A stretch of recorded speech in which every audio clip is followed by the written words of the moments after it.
Ladies and gentlemen, let me just start by answering what Professor mentioned. There is nothing more important than cooperation between local governments.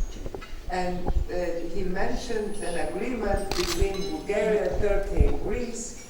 One of the most important agreements which we might sign would be the agreement to fight the floods of the river Ebro. When the floods come, then the Turkish soil is destroyed, the Greek soil is destroyed, and Bulgaria faces a big problem. So we can work together and really start by having some results, because our people suffer exactly the same way when the river is flooding. So, dear Osman, dear members of the Bab-ı meetings, distinguished guests, ladies and gentlemen, I'm truly delighted to be here in Istanbul as a guest of the Bab-ı, which few Greeks probably know that it means sublime port. I'm fully conscious of the honor conferred upon me in being the keynote speaker in the 100th Bab-ı meeting. By its nature, this meeting takes on a more symbolic character. I'm also aware of the long history of the Bab-ı meetings, which go back as far as the Tanzimat period, and whose main guideline was centered on the modernization of Turkish society and its integration in international community. Thank you all for being here. Hoş bulduk.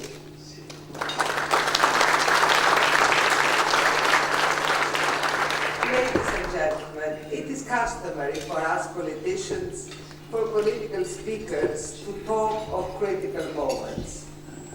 Yet today, I honestly feel that we in Europe are indeed faced with great challenges. The international economic crisis, the questions put forward about the way markets function, the nervousness over the long-term economic prospects of the United States, and naturally, particularly for us in Greece, the debt crisis and the general economic and social insecurity in Europe, they all definitely create a new situation, new realities, and new great challenges. In the midst of the most serious crisis since the war, the Greek people turned their eyes to Turkey for good reasons. Here in Turkey, you have been through a debt crisis yourself. You also went through the phase of the International Monetary Fund, and you managed to come out of these adversities stronger and more prosperous. This is why the example of our neighbor is often mentioned these days in my country. I have therefore a double message to convey to my friends here tonight. First, a message to Europe that despite our current problems and the enlargement fatigue, we need to overcome our problems and obstacles and keep alive the enlargement perspective for the countries of Southeast Europe, including, of course, Turkey. My second message is for Turkey itself, a message from a friend. Turkey has always been looking westward, and it would be a capital mistake now to allow itself to be ruled by hegemonic tendencies and turn away from Europe. Let me remind you that larger countries and world economies like Germany, France, Britain, Italy, and Spain have long ago voluntarily transferred part of their sovereignty to Europe in serving a greater cause. Turkey can play an important role in Europe if it realizes the benefit and the historic process. But Europe itself must also fulfill its own promises to Turkey immediately upon Turkey's compliance with the necessary criteria.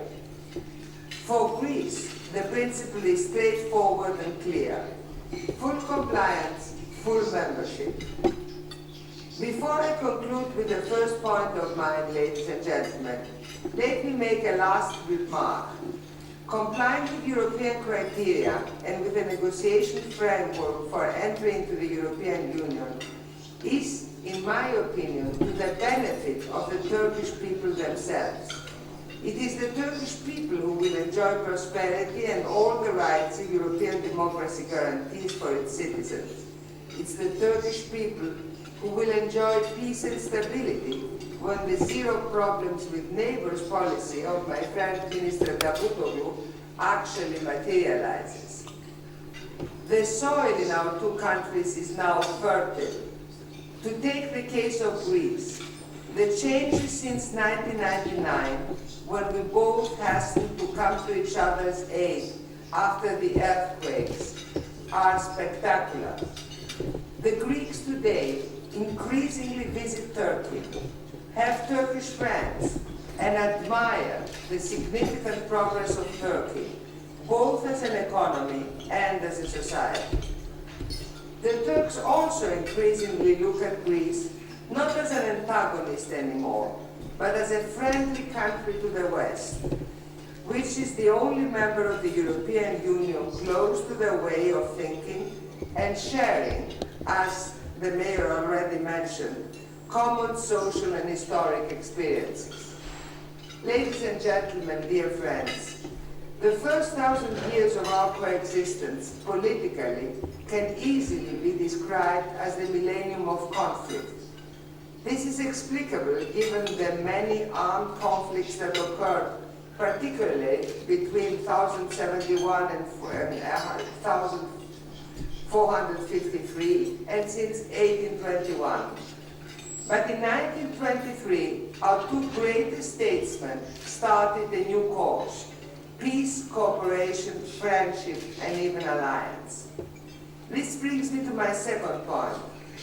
I strongly believe that despite the relapse into tension again since 1955 because of the Cyprus issue, the fundamental decision of our two great leaders to put behind us a near millennium of conflict and to start a millennium of friendship and cooperation has never been essentially questioned. We are a generation that now bears the responsibility of closing the rifts created in the last 55 years. Turkey, particularly since 1985, and even more so in recent years, is a country which modernizes itself rapidly, is now the world's 15th largest economy, possesses an increasingly large middle class, and has set itself on the course of European integration. It is developing a strong industrial base, a modern tourist sector, and considerable new infrastructures. Most important of all, it has developed education, and this is why many sectors of the Turkish society today think in ways inconceivable even in the recent past. Greece, like Turkey, despite the current debt crisis, can only benefit from protecting its great achievements from external tensions. After all, it is the only country in southeastern Europe which enjoys the benefit of democratic rule since 1842, with only 11 years of authoritarian rule in between, and it has introduced universal suffrage since 1864, and has achieved a level of prosperity unprecedented in East and Southeastern Europe, with a GDP per capita exceeding $30,000. In the nearly 200 years since the Greek Revolution, my country has mastered several political and social achievements, and with its poets and other men and women of letters, its scientists and artists, and its large merchant marine, has become noted in the world stage. This achievement and my country's struggle for freedom, both at home and in the world stage, have come at the cost, of course, of immense human sacrifice. The combined occupation of Greece by the Axis powers, for example, led to a terrific loss of life. 1 in 10 Greeks perished, either as a result of fighting or of famine.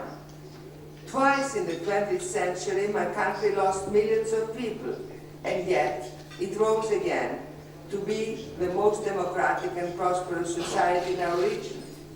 That's why I'm still an optimist about the Greek debt crisis. You can understand then very well, I believe, why the Greeks of today have such a profound and persistent desire for peace, fruitful coexistence with all the neighbors, but particularly with Turkey. To start with, as everybody knows, Greece since 1922 entertains absolutely no territorial ambitions. Second, both nations retain the legacy of peace and cooperation they inherited from their two great leaders, Atatürk and Venizelos. Third, we are members of the same alliance, and we have contributed together for half a century to the freedom and security of the Western world. And finally, my country, in view of the above, has taken the strategic decision of supporting Turkey's European vocation. In the last 12 years, changes of great significance have, as I already said, occurred. Changes that greatly enhance the relations between our two peoples. Starting with a wave of sympathy emanating from the period our two countries were struck by deadly earthquakes, their commercial, social, artistic, but also personal relationships were greatly enhanced.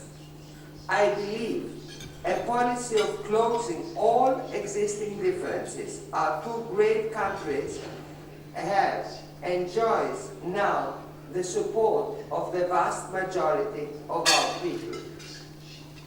Dear friends, the key point to the closure of the issues that divide us is, of course, definitely Cyprus. It was because of Cyprus that tensions were, after all, revived in the mid-50s.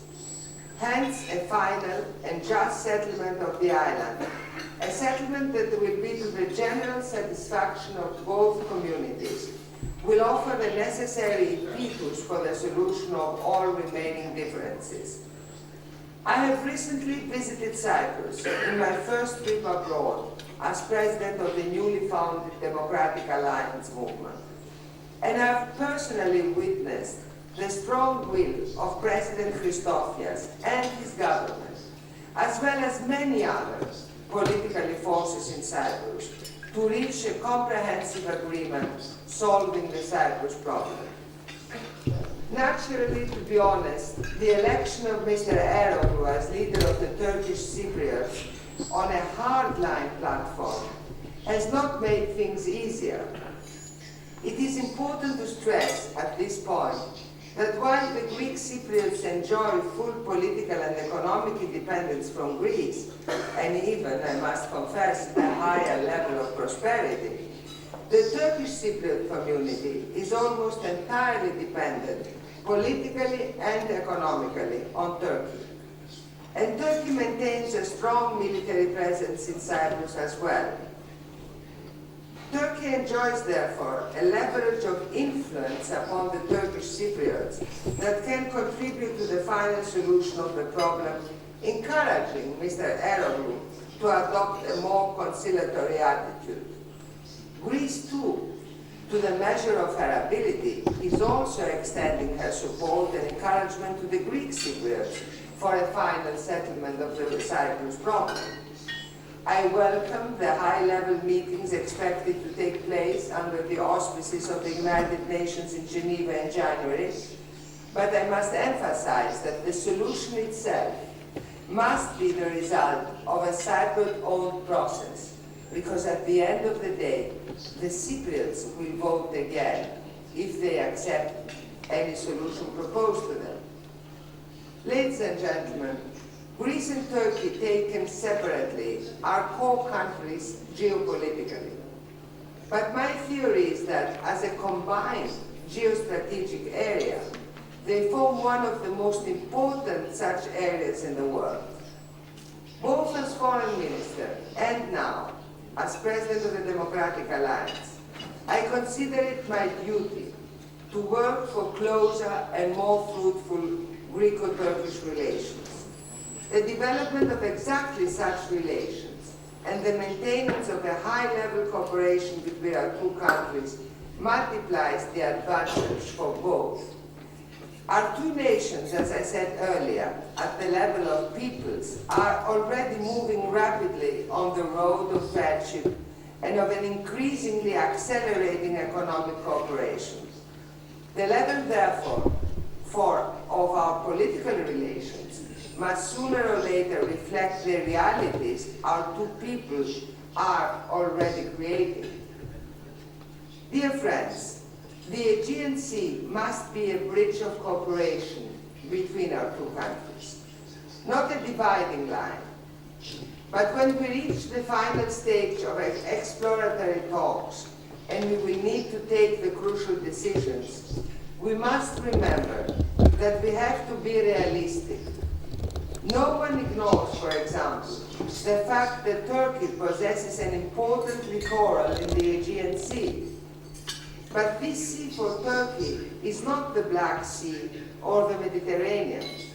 Nearly 1/3 of the land of its Greek neighbor is comprised of islands, and most of them lie in the Aegean Sea. We cannot realistically aspire, therefore, to solve any existing problem in this sea, pretending to ignore this simple fact of life. And yet, unfortunately, this is precisely what some cycles, a few I must admit, in Turkey, the Turkish administration attempt to do. They wish to discuss the problems in the Aegean as if Greece and Turkey were simply two countries with opposing continental littoral lines with no islands in between. I think that it would be difficult, even for those bureaucrats, to ignore 1/3, for example, of the Turkish territory. Ladies and gentlemen, despite these problems, I believe that it is now high time to proceed. We need therefore to quickly and resolutely find a solution to the problem of the continental shelf and its related issues, taking into account the realities on both sides. The exploratory talks between the respective ministers of foreign affairs of the two countries are proceeding at a rapid pace. These talks commenced in 2002, and 5 rounds have already taken place since May. Our technocrats will submit their suggestions, and it's up to the two governments to reach an agreement that would be to the benefit of both countries. If, however, a political agreement is not reached, Greece and Turkey, like all civilized nations, should agree to take recourse to the International Court for the definite settlement of the issue. On the way to reaching such an agreement, either bilaterally or by taking recourse to the International Court at The Hague, it is of vital importance for the two countries to maintain a high level of good neighborly relationship. This is key to an essential progress in the overall Greco-Turkish relationship. Respect of the principle of good neighborly relations is, after all, a priority also for Turkey in the framework of the negotiations for EU membership. So, allow me to say that tension-building activities, such as overflights, violation of Greek airspace, particularly in the case of overflights over inhabited Greek islands, exploratory activities in the continental shelf in violation of international law, and threats such as the casus belli, not only constitute violations of international law, but are also politically, in my opinion, unproductive. Ladies and gentlemen, the issues of Cyprus and the Aegean, as well as several other prerequisites for entering the European Union, such as religion freedoms, minority and property rights in Turkey, the smooth functioning of the Turkish political system, and the withdrawal of the armed forces from the political scene, are all, as we all know, essential prerequisites for the smooth process of the negotiation. I know that Turkey is complaining, and to a great extent rightly, about the political reluctance of major EU countries to guarantee membership. This is causing Turkey to slow or postpone necessary reforms, which are a prerequisite for membership. Let me take the opportunity to draw your attention to my own theory on the issue. I call my theory the vicious cycle theory, and it goes as follows. First, the Turkish administration itself occasionally considers that it can secure for itself what I characteristically describe as an a la carte treatment on the part of the European Union. Namely, that it can continue its military presence in Cyprus, its activities in the Aegean, and maintain certain electoral, institutional or other particularities concerning minority rights, but I must say that a great progress has been done the last months by the Turkish government. I was delighted to see the Sumela prayer of the Patriarch in the Sumela monastery, but I was more delighted than when I saw the reaction of the people in the region who welcomed the people who came over for this prayer. This was, for somebody who follows Turkish politics, even more important than the decision of the government. This shows that courageous steps can have a much more important effect than what we think before we do it, we politicians. So the Turkish, I must continue, but those in Europe who oppose Turkey take full advantage of these issues and go over their arguments again and speak about the arguments and feel strengthened in their arguments against Turkey. So we are faced with a vicious cycle. Turkey delays the reforms. The opponents of Turkey believe that because it delays the reforms, they have more reasons to speak against Turkey. That's why, dear friends, this vicious cycle has to break. And it has to break because there is an obligation of the European Union.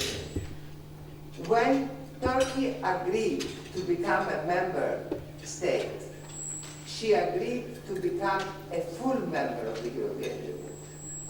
And Greece sticks to that. So that's why Greek foreign policy never mentions any other possibility. For us, it is clear. When Turkey complies, then the European Union is obliged to agree with what was already agreed when the process started. Now, this is a difficult part, I know it. For us Greeks, it was very difficult also, but at the end of the day, I believe that it's worth it. And this is a decision that Turkey can take and cut with a Damocles path this vicious cycle. The vast majority of our partners in the European Union, Cyprus and Greece, of course, included, support the full membership of Turkey. But it's up to you to show them, to those who don't believe it, that they are wrong and that Turkey can make it. And this would be also the best answer to the reports, like today, the report which came out from the European Union. Dear friends, this is, as I said, my second trip abroad since the creation of the movement of the Democratic Alliance. I told you very openly are the problems still existing between Greece and Turkey. I also strongly believe that we are condemned to succeed. Greek and Turkish people are showing the way. They are showing to all of us politicians what they really want from each other. You heard before for the cooperation of the local governments. You see the Greek people visiting Turkey and the Turkish people visiting our islands. We can do better than what we are doing now. We can decide that these problems belong to tension which we must leave behind us. I believe that if the two leaderships, the Greek and the Turkish leadership, decides, we can really make it. So I know that I'm here among friends.